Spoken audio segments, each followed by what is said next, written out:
The mountain man agreed to a marriage no one understood until the truth came out. He stood on the ridge above the town and watched the church bells swing like a wrist of iron, calling people to a spectacle he had sworn himself never to witness. For 10 years, the mountain had kept Silas Boon in its furred secrecy, pine needles for carpet, snow for calendar, the slow hollowing of a man who had traded company for the plain arithmetic of survival. He had learned to bury his past the way he buried meat in cold earth, wrapped tight, marked only by a stone he could feel with a boot. But the bell tugged something loose, and the man who had not set foot in Cedar Falls since the feud with the Kellermans found his boots leaning toward the path. Where are you tuning in from? If this story reaches you, subscribe. There are more like it. But listen now. There are things a town can do to a woman that no law always catches, and sometimes the law needs a mountain to remind it of right. Silas's cabin was a thing made of decisions. Every log had been felled, notched, and set by hands that understood weight and balance. The hearth was the heart. Even in summer, its iron belly held last winter's coals in patient memory. He kept tools like truths, organized, oiled, easy to find. His days moved by a modest choreography: rise with the light, patch a net or mend a boot, watch the slope for wolves or a storm's first breath, then wood and food and the rituals that kept the cold from getting inside him. He spoke rarely, and when he did, his voice was the sort that sawed through argument like an axe through thin ice. Short, plain, useful. He had not become a hermit for lack of company alone. The Kellerman feud clawed his name into an old ledger of violence, and the ledger had kept him from markets and fairs, from dances in other men's barns, from the easy banter that takes the edge off a life. He knew what the ledger said. Killing calls for killing in the ledger's margin, and people hate old ledgers. But Mary had been the soft work of a different ledger. She had taught him how to speak to a child without using hands to measure words. When she died, the house lost a language, and he learned to be a smaller thing. In the quiet that followed, he learned gentleness almost as a craft, not for show, but because someone had once handed him a bowl and said, "Eat." That small courtesy turned into a habit. The town below was smaller than the ridge made it appear, a cluster of simple buildings arranged around a main street that wore its dirt like an old coat. Cedar Falls held a mill that breathed wood smoke like a steady rumor, a mercantile with windows fogged by the breath of a dozen hands, a bank whose porch was polished by confident souls, and a white church whose bell, today, took on the pitch of a gavel. People circulated around the bell like fish around a rock. They came with hats in hand and horse whinnies that finished sentences. The churchyard supported a strange, terrible theater, a wedding auction, advertised as a civic corrective, presented by Harold Fitzgerald, banker, trustee, and the town's most patient predator. Clara Wynne had stood in the shadowed back of the church with her fingers pressed against the seam of her dress until it looked like prayer. She had been taught to sit upright, to keep her chin even, and to correct the tilt of her hands when boys looked at her with too little respect. Her name was Clara in the ledger of her father's books, and in the letters he'd left folded in her chest. It had been shortened at school, softened by neighbors, and she had learned to answer to both with the same quiet dignity. She knew grammar like a weapon, and the smell of paper like comfort. For all her small domestic polish, she was not a prize by her own telling. She was the daughter of Thomas Wynne, who had kept accounts for the mill and known the town's small, necessary math. When the accounts turned bad, the town made debts into theater, and Harold Fitzgerald, who dealt in the dull arithmetic of advantage, turned humiliation into a public exercise. They called it an auction, but it was more an assertion. Otherwise respectable men and women came to see family obligations negotiated beneath a white steeple because spectacle softened cruelty. Fitzgerald spoke with a cultivated affability that hid measuring eyes. He offered the town a show of power, and the town, in return, allowed itself a small blindness. He had arranged for girls to be presented in a line like livestock for purchase and rescue. The point was not the gold exchanged, but the public knowledge of who had the means to decide.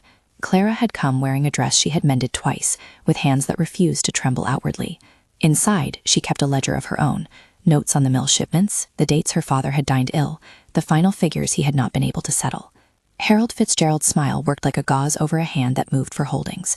He arranged a minor liturgy, an invocation of debts, the recitation of names, the auctioneer's chant. People raised their hands with quiet handsomeness and demanded the spectacle of choosing, while Clara met each eye with the same measured countenance. She knew humiliation to be a thing of commerce in that room. She also knew that dignity could be a difficult, stubborn choice. When Fitzgerald's offered bid meant that her father would be spared from some disgrace, she bowed to the cruel balance of obligations. She was not ignorant, she was deliberate. There was a place on her cheek where the world thought they'd see a mistake. She kept it blank. Silas came into town with trade on his horse and a basket of smoked trout. He had meant only to buy salt and maybe trade a hide for needles. He did not intend to see the bell acting like a courthouse of men. He had not intended to meet Fitzgerald's eye across the church, which was like meeting sunlight across trench water. The man at the center of the auction had the kind of smile that kept its teeth hidden. His presence made otherwise ordinary faces small and careful. When Clara stepped forward to be claimed, Silas saw her as the mountain had taught him to see things, with a mind that took in edges first. There was the set of her jaw. There were the calluses invisible beneath a dress. There was the reluctant comprehension that this was not an offer, but a transaction. The town might have made it a spectacle, but he saw a woman, not a piece of paper. He did not think it through. He had not walked the road to Cedar Falls intending to alter another soul's ledger. He did not plan to stand among men who wore trade and law like armor and shout his claim. The act was a sudden thing in him like a flare. He walked down the aisle with a gait that made people turn, curiosity rising into discomfort at the sight of a man who wore his years like wood grain. He had not washed his hair in the town way. His coat smelled of pine and smoke, and his hands were blackened by labor. He stepped into the church and felt the crowd lean like wind against a barn door. "Who is this?" Fitzgerald asked, as though he had misplaced an article in his home. Silas looked at Clara. He had not seen a woman in 10 years in the way that Townsville counted such things, at dances and markets and in the easy interchange of neighbors. 10 years of horizon had changed his idea of company. He stepped close enough to her that the scent of lavender in her hair came like an affront to what the mountain air had taught him. He could see for an instant the vertigo of being used as a public solution.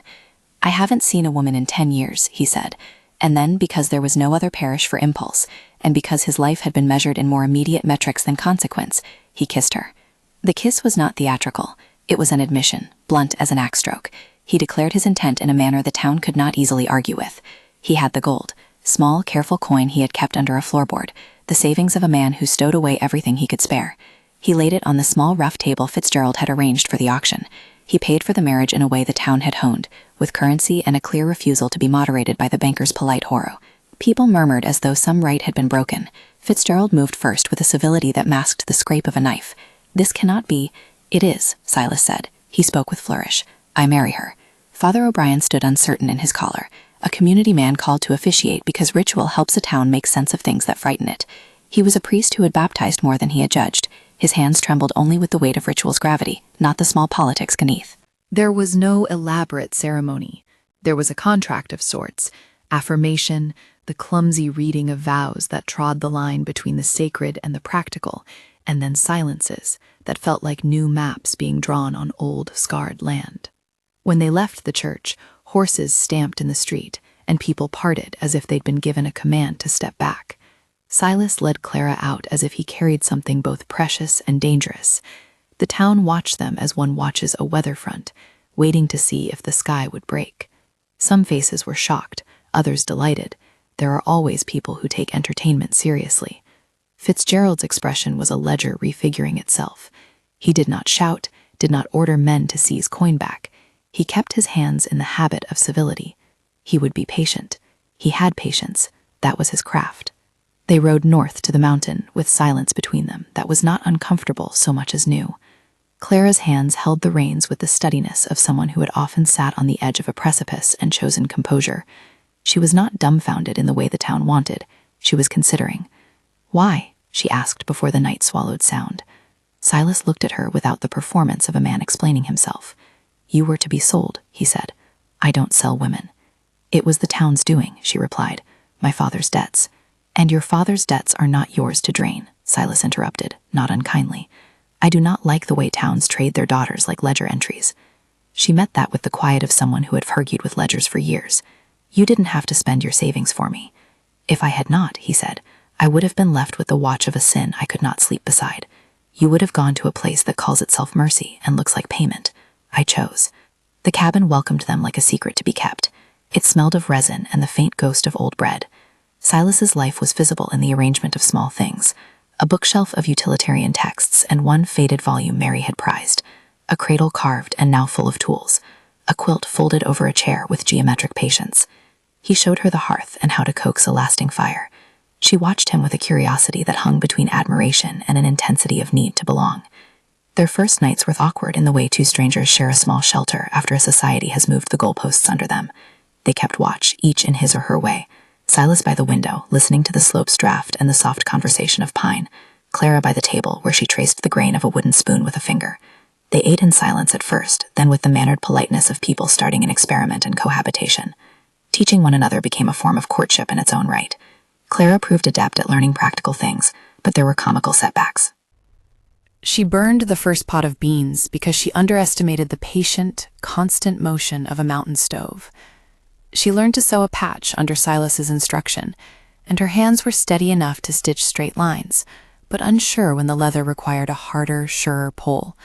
Silas taught her to use awl and thread with a size of patience rarely used in town parlors. He, in turn, relearned the gentleness of presence. He had been a man of abrupt usefulness before, fixing fences, cutting wood, but under Claire's quiet scrutiny, he practiced gentleness as if it were a different tool. In the evenings, Clara read aloud from books she had brought in her satchel, volumes of poetry and a thin novel that smelled of other lives. She read not to teach him how to love words, but because she wanted him to hear other cadences. He listened as one considers the weather, attentive, knowing its change will alter the day. She told him small things of her father. She told him of bills and of bright little hobbies Wine had, such as tending to a row of hardy flowers outside their house, which he treated with a care that made Clara laugh. Silas told her of Mary, in pieces, as one uncovers a map. He spoke of a river they had walked along and the habit of a child's laugh. He left out the worst parts, the lists of men who had been enemies, and instead let his words be the weathered relief of memory, the parts that could hold a bowl or a pocket knife without cutting. Clara's presence softened the way he moved in the cabin. He began to fold his shirts with a small reverence. He hung Mary's shawl on a peg where it would breathe rather than rot. He tried bread recipes with a stubborn focus. Their evenings gathered around the fire like a congregation. No sermon, just work and attention. The first real test of partnership came sooner than either of them expected. A morning in late October, when frost had etched the cabin's glass with feather-like patterns, a knock sounded that had no right to be there.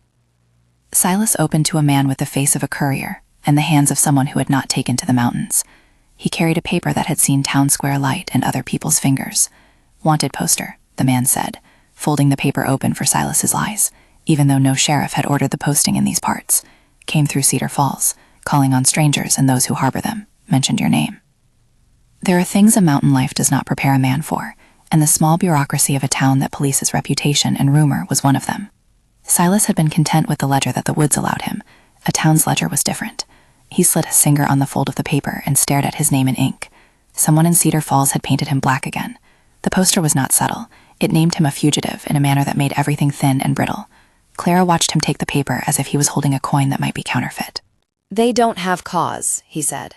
"That will not stop them from looking," the courier answered. Clara told him she had no intention of being hidden away like a shameful thing.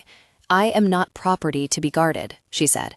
"I chose this cabin. I chose you." Her claim of agency did not erase the fact of danger. A wanted poster in Cedar Falls was a public instrument. When a town's ledger turned on a name, the ink was hard to wash. Silas folded the paper and tucked it into a drawer beneath the breadboard, a place where his money and his sins had once been kept. He considered the options: leave her, return her to town, ride to Cedar Falls and demand correction. He was not a man who did parades, but he knew the mountain as one knows a good route, every ridge and slope a strategy. That night they laid awake and talked in the low language of people who must decide whether order is worth risking. Training became a necessity framed in the work of living.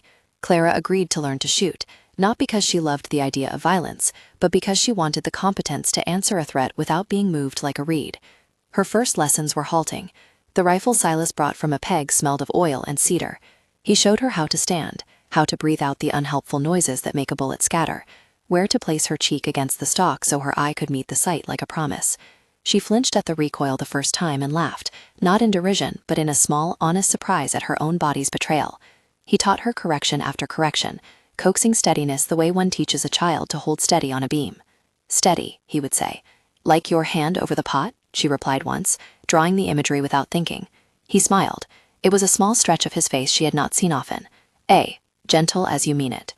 They practiced in a clearing near a remnant of a log fence, the target a flat tin can that sent up a small bell-like reply when struck. Clara's aim improved until their evenings were punctuated by the tin's little victories. It was honest work, and in it she found a fraying pride settle into a different shape. She had not left Cedar Falls because she was helpless. She had left because the town had decided to script her life and called it mercy. Here she wanted to write in her own hand. News traveled down from the valley in increments, small human pieces, a message tied to a bootstrap, a neighbor's dispatch left on a post. The next time someone came with news, it was not only about wanted posters. The Courier spoke of Harold Fitzgerald's increasing reach, how he had bought influence with the banker's charm, and how he moved among the town's men in a way that made them feel wealthier than their wallets allowed. He had been seen entertaining the judge and had quietly sponsored the auction in the guise of community virtue.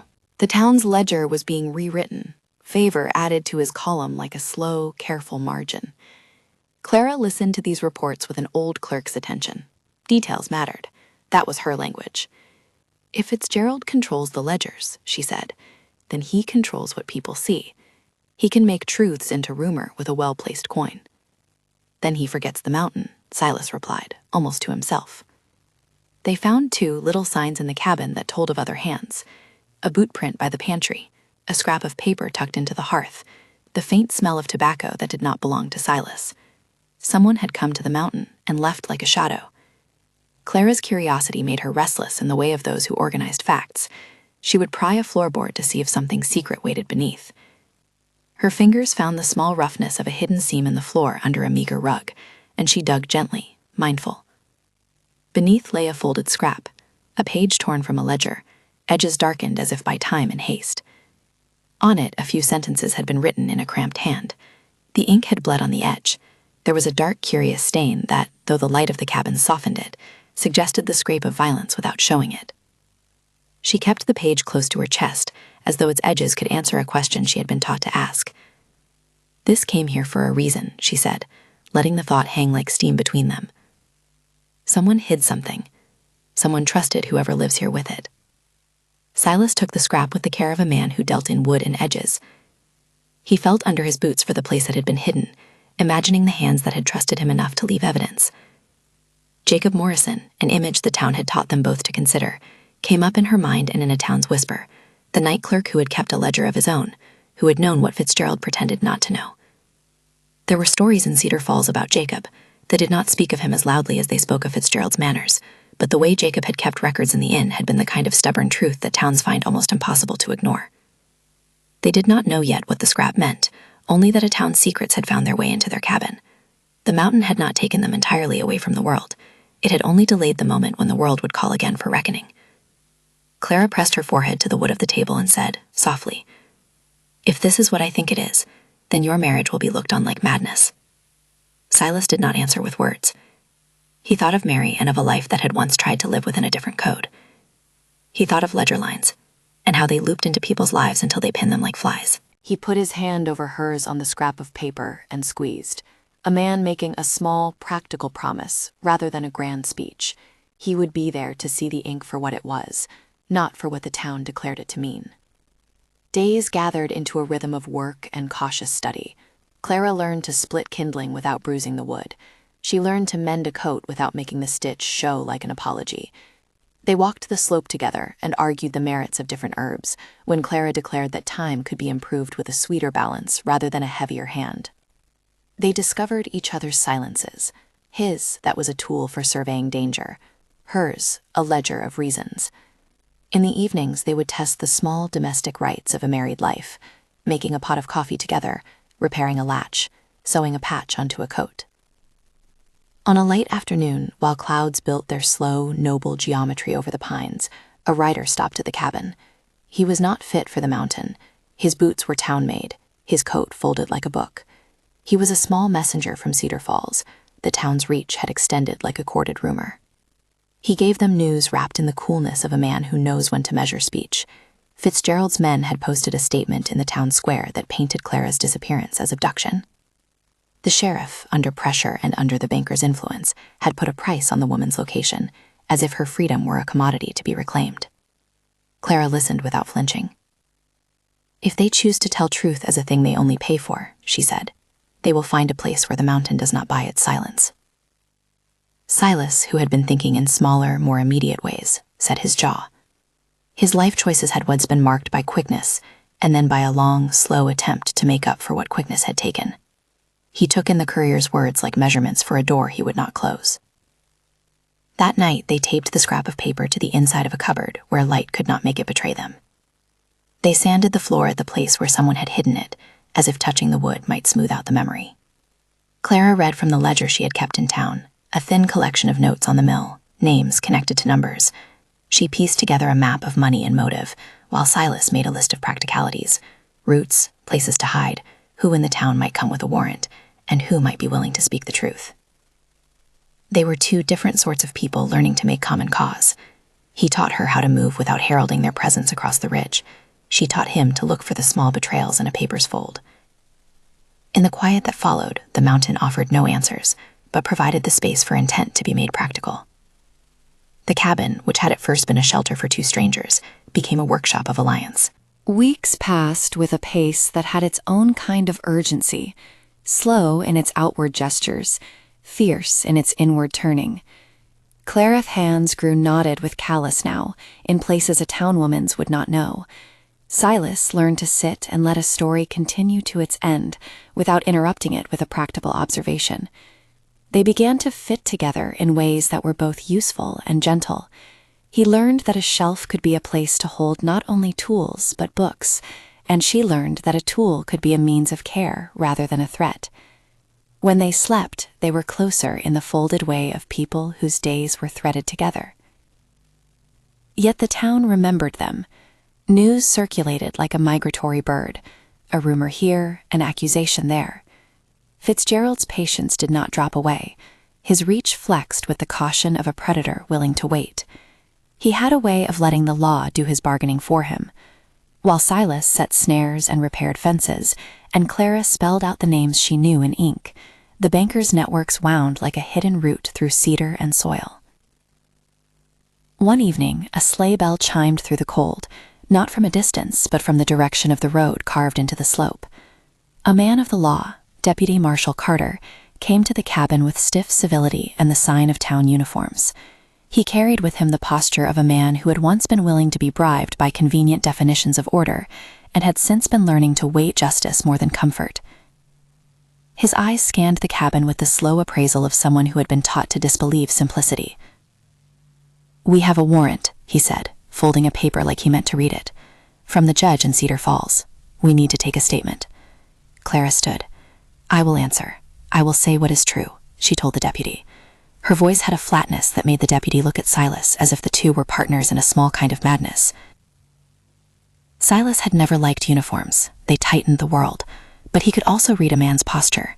This deputy was not the same as the men who read warrants like ceremonial knives. He was careful in a way that suggested a conscience and training. The deputy's presence was both a threat and a possible instrument. "Will you come with us willingly?" the deputy asked. Clara met his eye. "If we go, there will be no secrets," she said. "I will go to answer where I should answer, but do not parade me as an exhibit." Silas kept his hand near the rifle. It was a gesture as much as a warning. He did not mean to be violent, but he meant to be clear. The mountain was not a place to be bargained into carelessly.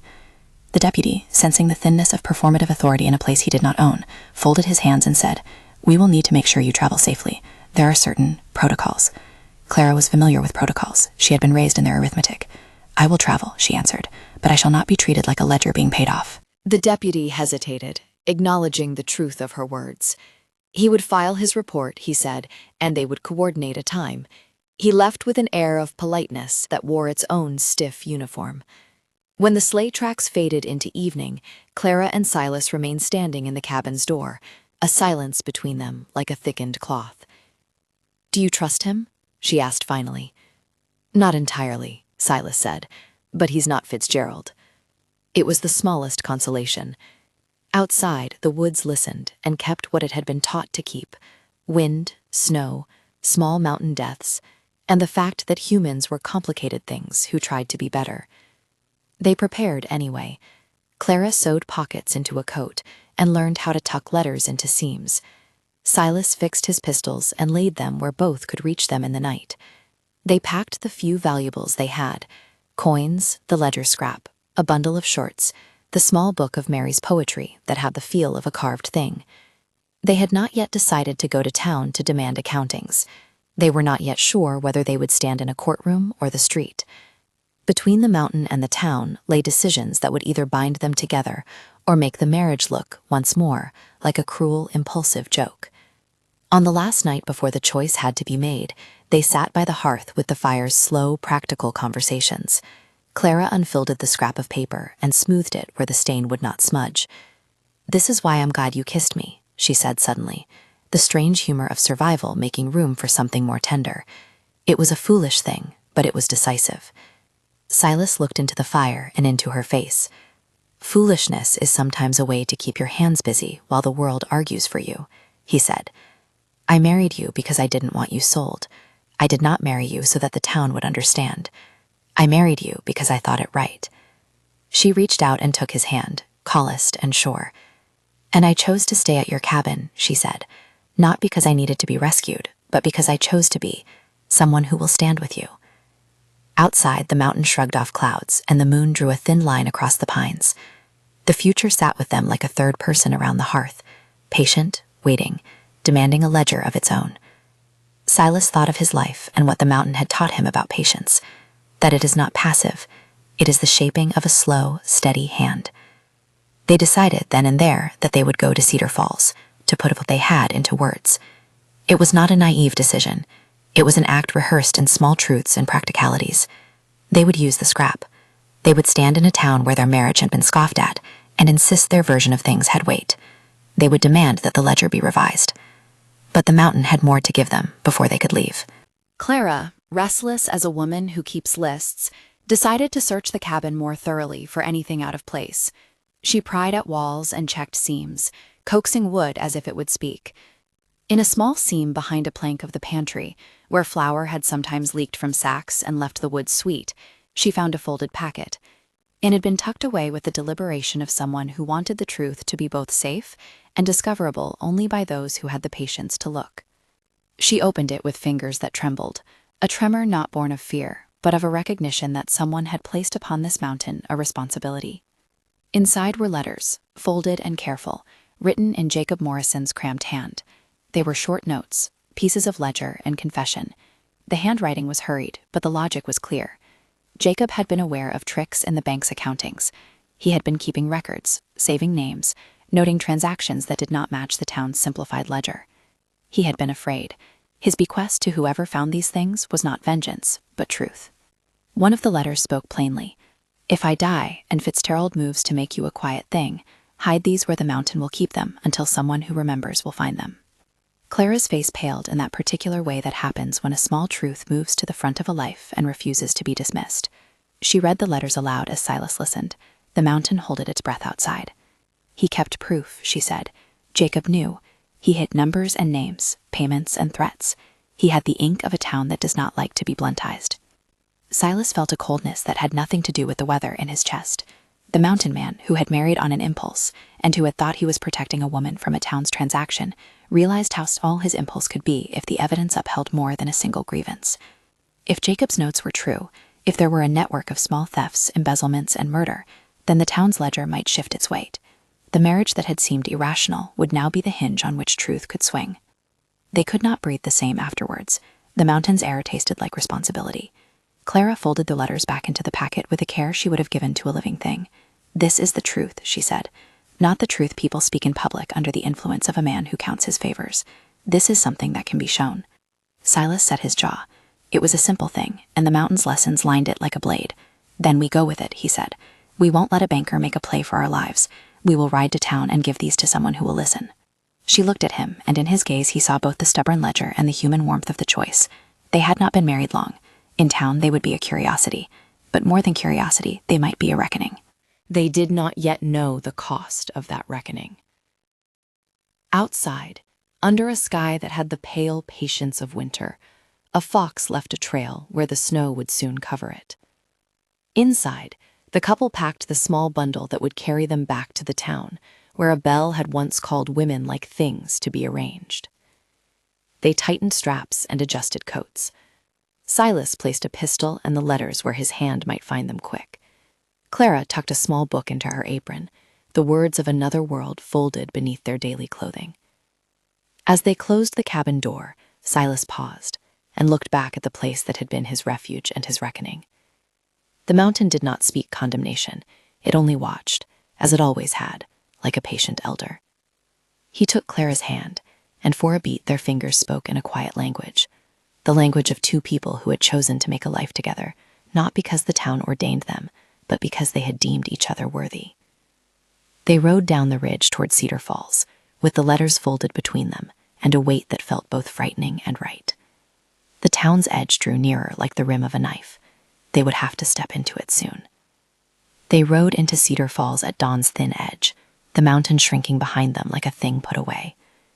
The town that had seemed small from the ridge grew large with the details of control.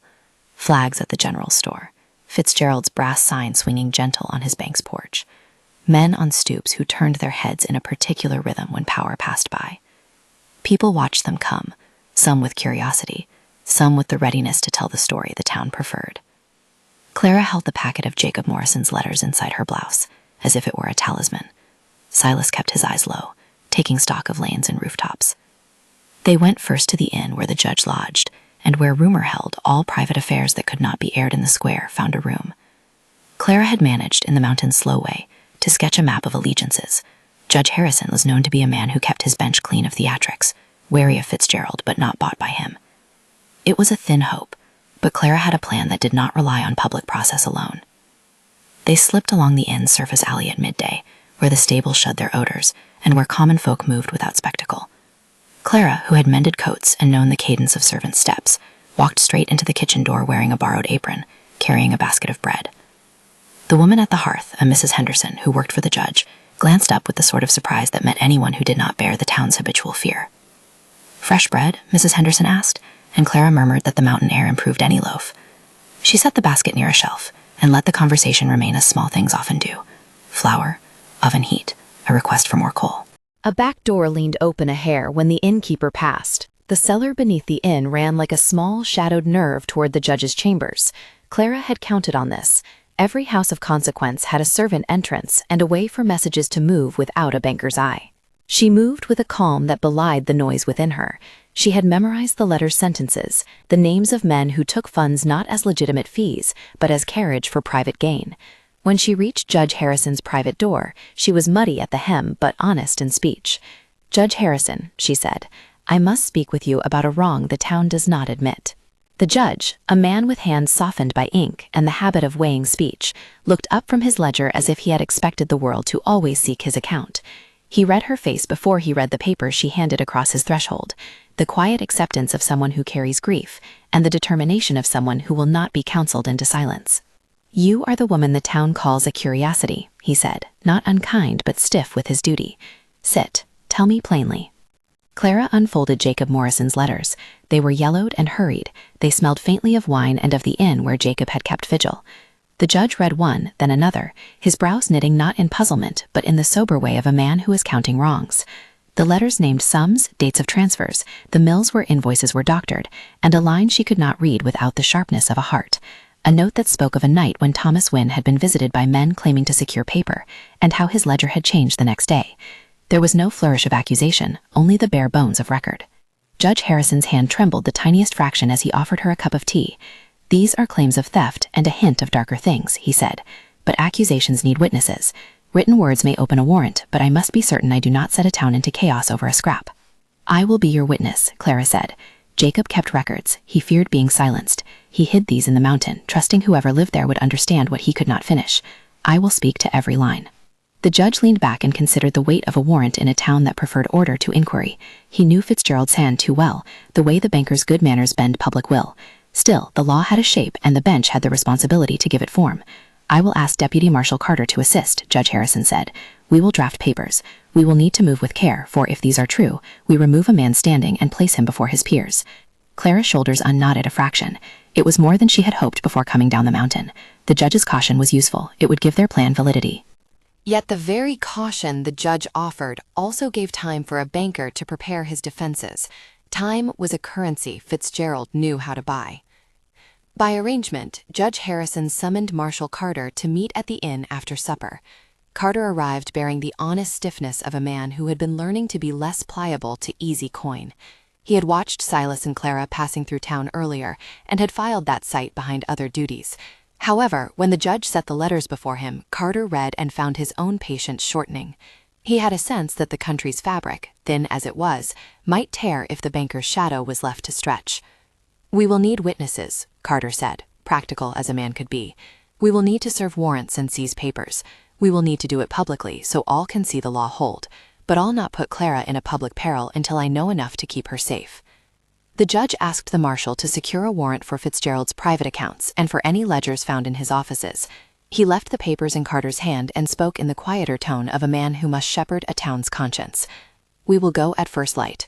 If you prepare for a fair, lawful process, you will deny him the cruelty he enjoys."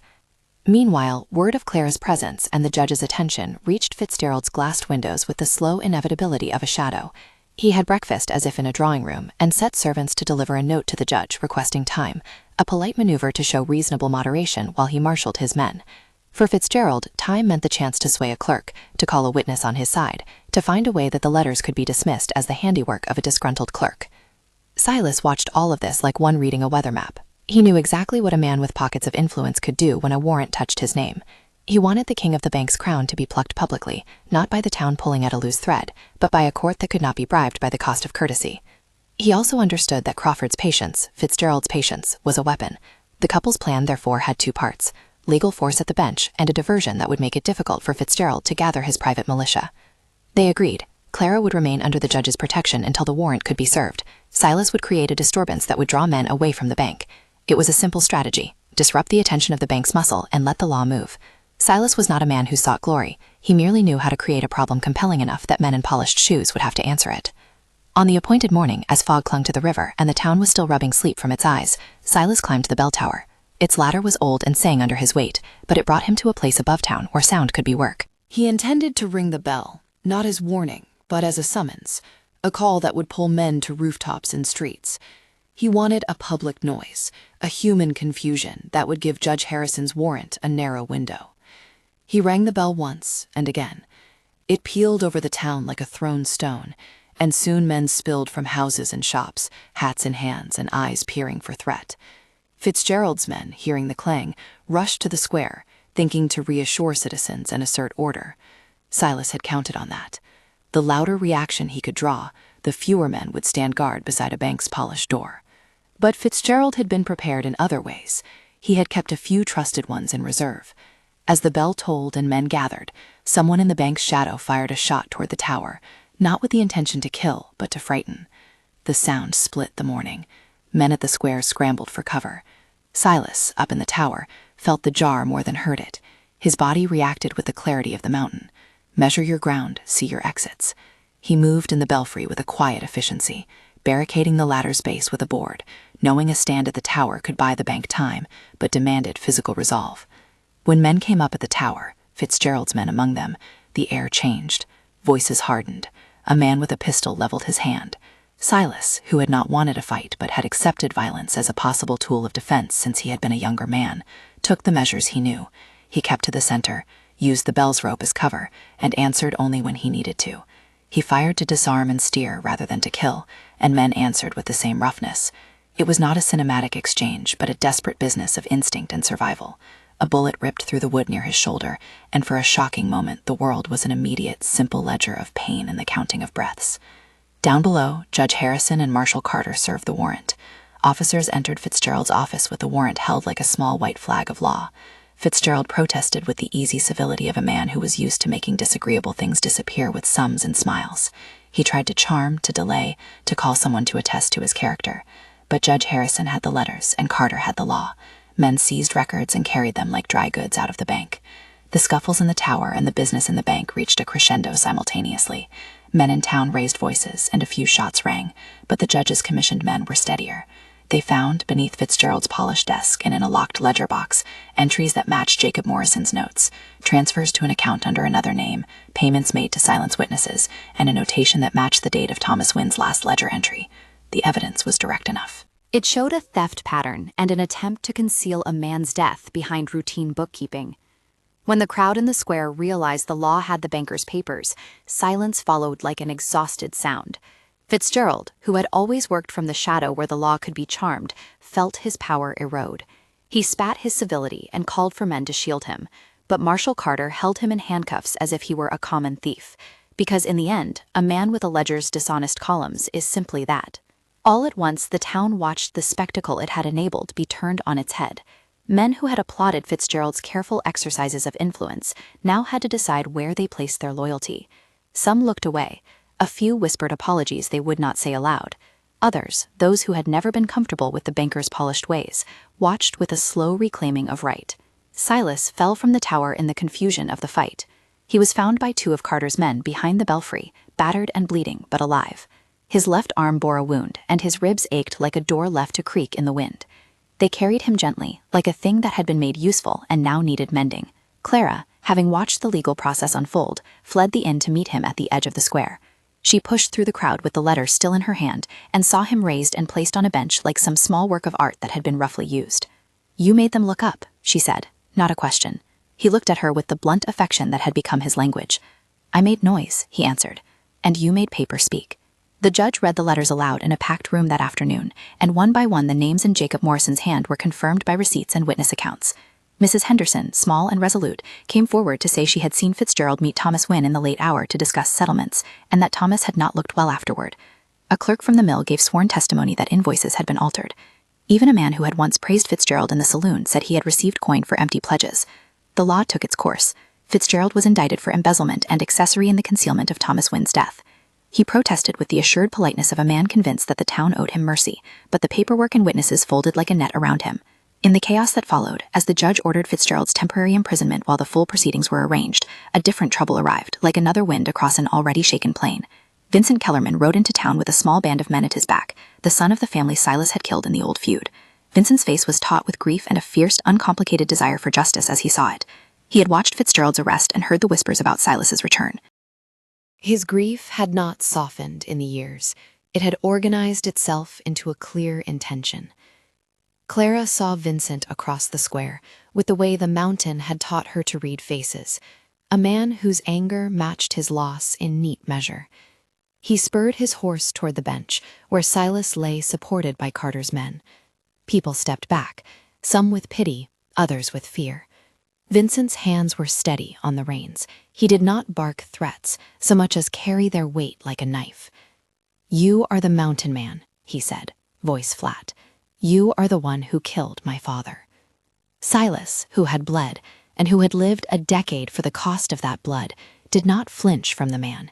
He had slept many nights imagining this meeting, sometimes in fury, sometimes in shame, sometimes in a practical exchange.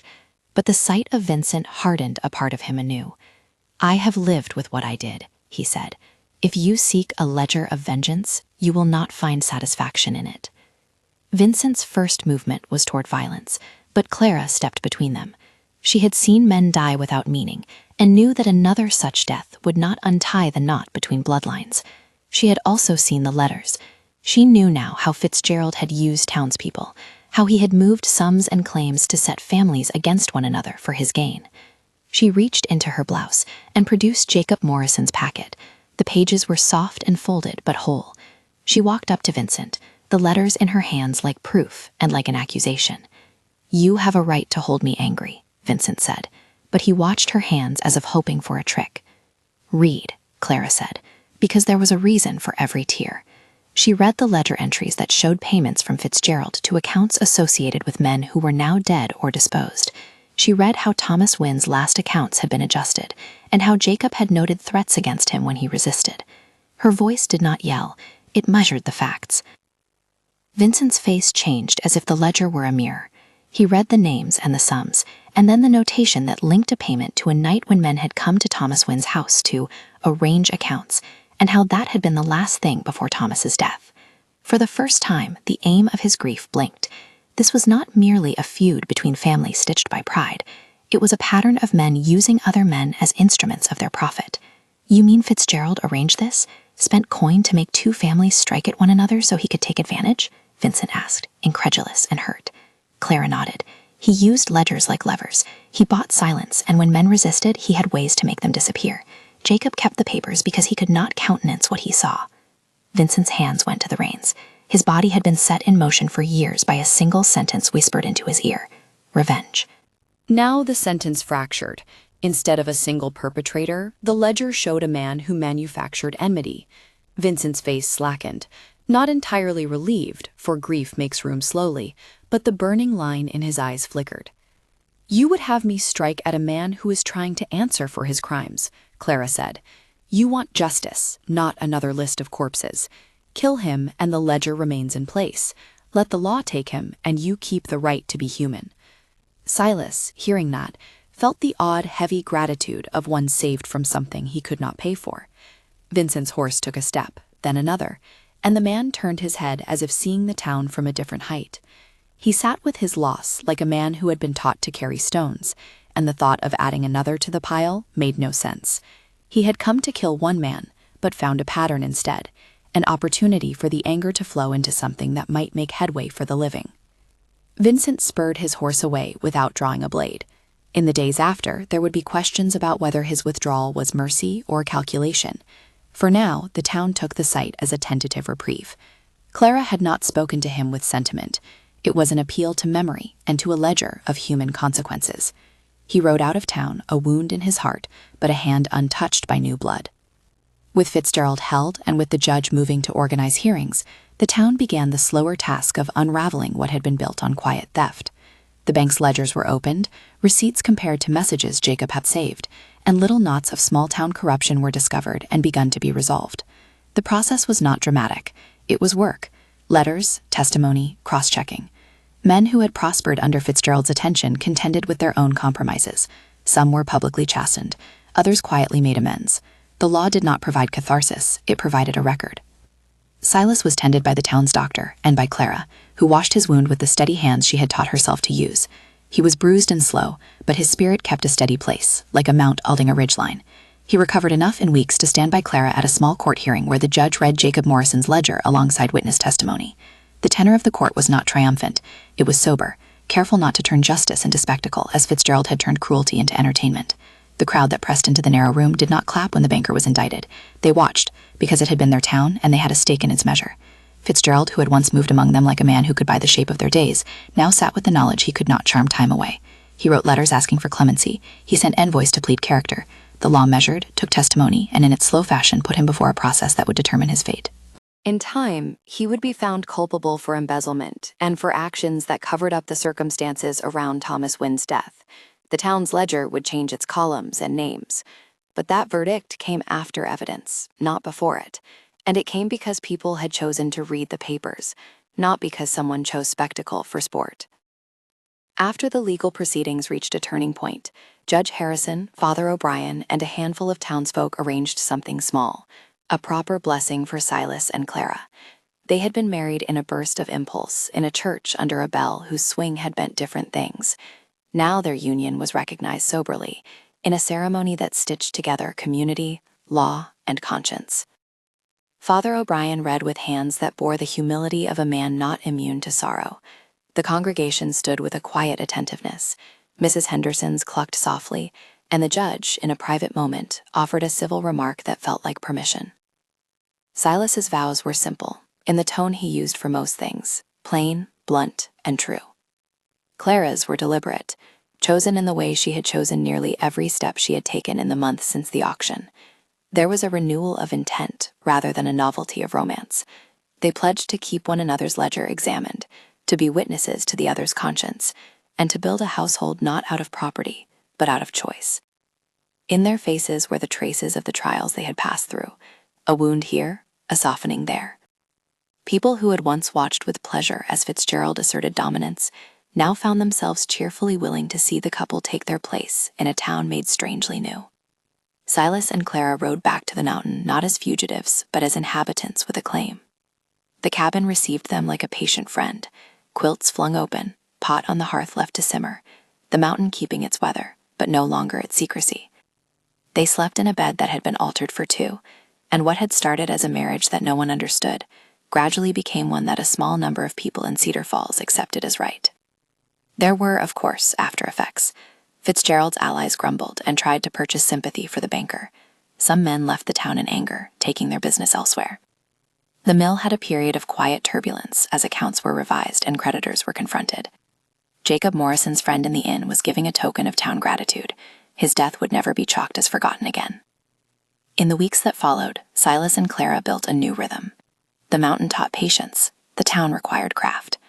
They cultivated a garden patch, and Clara planted the hardy flowers her father had loved, lining the small edge of the cabin with hardy color. She taught a neighbor's child to read with the same patience she had used on the mountain stove. Silas learned to tell the story of Mary with more pieces of tenderness than secrecy. They made a cradle from wood Silas had once only used for tool-making, giving it a softness with Clara's careful stitches. Months later, on a spring morning with the air clean and the river ready to run full, Clara discovered she carried a life. They spoke of the child with a gravity that matched the mountain's weather. Silas, whose hands had known the blunt work of caring for the dead, held the newness as if it were a fragile tool to be learned and respected. He made plans not to teach the child to be a fighter first, but to teach competence and mercy in equal measure. The cradle that had once held tools would be pressed into service for a small warmth. Cedar Falls repaired itself slowly. People learned that the bell could call for more than spectacle. The bank's accounts were audited, men who had been silent made statements, and a few who had profited from Fitzgerald's patronage found their reputations altered. Vincent Kellerman's name moved into the town's conversation, not as a man bent on blood, but as a neighbor who had been granted the choice to be a father rather than a stubborn avenger. He and Silas nodded to one another in the market, in moments that carried the gravity of two men who had been taught to hold their losses without multiplying them. 1 year after the marriage that the town had found incomprehensible, the cabin held the quiet of a home fully inhabited. The cradle rocked in the corner, a small carved thing with a blanket Clara had sewn in the evenings by lamplight. The hearth was kept with the same thrift and care both had learned from the mountain. A neighbor brought calico cloth as a gift. Mrs. Henderson, who occasionally came up for visits, rolled up her sleeves and cut flowers for a small bouquet. Silas watched the mountain from the cabin door as he had watched it for 10 years before, only now his gaze was less a keeping of secrets and more of a stewardship.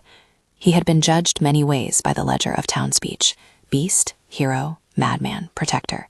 Those labels meant less than the small daily acts he performed: fixing a chair, learning the right moment to be quiet, lifting a small hand to his mouth to stop himself from telling a story that might frighten a child. Clara, whose life had been mapped once by debts and other people's decisions, laughed in the kitchen with a freedom that had nothing to do with repair money and everything to do with choice. Their community continued to heal in small ways. Judge Harrison walked the square and made it clear the bench would defend the weak. Marshall Carter found a steadier foot between authority and kindness. Father O'Brien's church offered a place for the town to reckon publicly, in funerals and in baptisms alike, with its recent deeds. When people passed by the cabin on their way to the road, they saw a couple who spoke softly and who had been given a second sort of name by the town: the folk who chose each other. In a late spring afternoon, Clara sat by the window, her hand on the small swell of the life growing within her, and read aloud to Silas from a book of poems that had once meant to remind her of other lands. He listened more attentively than ever before, his body, no longer shocked by the sound of laughter, planning in the corner of his mind how to make a small cradle rock. They stitched, sewed, and patched their hopes into the furniture of their days. When the town bell rang, it did so without the sharp edge it had once worn, as an instrument of humiliation. The community had learned to listen differently, to hold the ledger they kept with more care, to be suspicious of smooth smiles that hid raw taking, and to protect those who needed shelter, not as a performance, but as a duty. The memory of Jacob Morrison became a small, sober light in the inn, where men would sometimes sit and say his name. They would speak it not as a gossip, but as an account that had been set right. On a morning marked by a weather as clear as their mutual choice, Father O'Brien stopped by the cabin to offer blessing on the coming child. He spoke softly of hopes for a life that would be taught mercy and steadiness, but did not sermonize. The blessing was a quiet thing, not a promise of miracles, but a prayer of practical wishes. Silas listened, hand over Clara's, and thought of the life he had been given, from a man who had been defined by old violence to a man who measured his strength by the gentleness of a hand on a pot. He thought, too, of the town at large, the way truth had changed it, not completely, not as if by a single great act, but by the slow, certain pulling of threads. The marriage that had startled and angered had become a hinge for more than a domestic story. It had been a spur for the town to look at itself. Truth, once made public, altered trajectories in ways that politeness could not undo. The mountain had been right to send them. The town had been right to listen, after a fashion. The ledger had been corrected, not by rage, but by record and testimony. In the late light of a summer day, Silas stepped out on the porch with a small, patient smile and watched the valley. Clara joined him, and together they looked at the slope that had once kept him away. "People still don't understand us," she said, a small tease in her voice. "They will in time," he answered, "or they will learn to keep quiet and be kind." She put a hand on his arm, a hard hand, softened by the work of living. "They thought the marriage was a folly," she said. "They thought it was a stunt. They thought the mountain man had lost his wits. But the truth changed what people thought necessary." He pressed his fingers to her palm. "We married not to be understood," he said. "We married to keep someone from being offered like an unpaid debt. The law would have been slow. The mountain taught me to act. Truth has come, and it carries its own weight." The bell in Cedar Falls pealed in the distance, no longer the instrument of spectacle, but the sound of a town that had been made, imperfectly and humanly, a little more whole. Silas and Clara watched the light move across the ridge and thought of what they would teach a child: to read the ledger of the world with discernment, to measure power, and above all, to choose mercy. They had been married in a moment of impulsive necessity, a marriage none of Cedar Falls could easily name. They had left the mountain with a packet of letters and a vow that would be tested by law and by human malice. They had returned with the town's attention, the downfall of a banker's secretive rule, and the fragile peace that comes when a community chooses to see the truth. A year from that first impulsive kiss, with a cradle rocking softly by the hearth and a child's presence already promised, the mountain man and the woman who had once been presented as property held a life together that made no claim to spectacle. Their marriage was not the sort of story meant to be understood quickly. It was a slow, deliberate building of trust, of law, and of gentleness. The mountain man agreed to a marriage no one understood, until the truth came out. If this tale touched you, please take a moment to like and subscribe for more stories of choice, consequence, and quiet courage.